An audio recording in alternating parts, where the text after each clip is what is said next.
Aujourd'hui, je vais vous parler de la façon de montrer qu'une fonction est une primitive à l'aide d'un calcul intégral et de trouver l'aire correspondante par rapport à la courbe.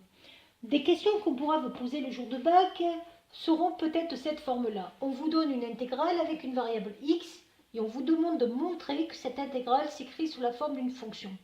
Ça, c'est une autre façon de dire que cette intégrale, c'est une primitive de la fonction petit f de x ou petit f de x est égal à x ln de x. Donc grand f de x aurait donc la particularité de, quand vous la dérivez, elle va donner la fonction x ln de x.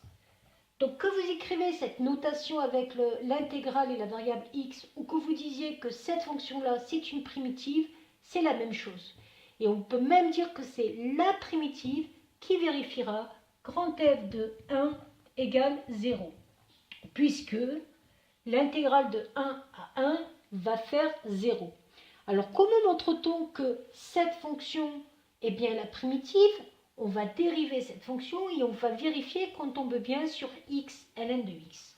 Donc je vais considérer la fonction grand f de x qui est égale à x carré sur 2 ln de x moins x carré sur 4 plus un quart, et je vais la dériver pour des valeurs ici qui seront de plus grand que 1. Là, je vois que pour dériver cette fonction, j'ai un produit. C'est donc sous la forme u fois v. Surtout, on ne dérive pas u' puis multiplié par v'. On utilise la formule de dérivée qui vous dit que la dérivée d'un produit, c'est u'v plus v'u. Qu'est-ce que c'est que la dérivée de x carré sur 2? Ce n'est rien d'autre que 2x sur 2.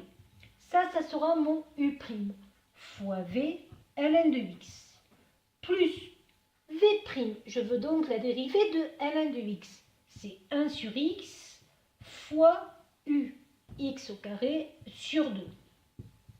Moins dérivée de x carré sur 4, ce n'est rien d'autre que 2x sur 4, et dérivée d'une constante, c'est 0.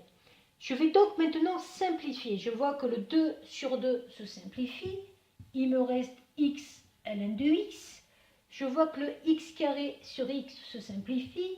Il me reste x sur 2. Et je vois que le 2 sur 4 se simplifie. Il me reste x sur 2.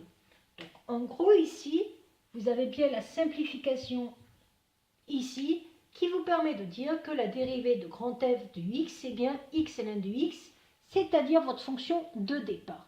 J'ai donc bien prouvé que cette expression était une primitive de la fonction petit f.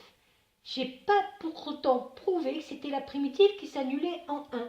Donc j'ai juste à vérifier après que grand f de 1 égale 0, et ça vérifiera les deux propriétés. Alors pourquoi c'est intéressant d'avoir cette notation?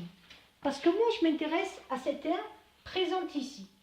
Et imaginons que je veuille que cette aire s'arrête à 2. Je vais donc faire l'intégrale de 1 à 2 de f de x dx, en ayant bien vérifié au départ que la fonction considérée était bien positive et continue sur l'intervalle 1,2. Donc ça représente bien une aire. Je sais que pour calculer une intégrale, il me suffit de calculer ma primitive aux bornes.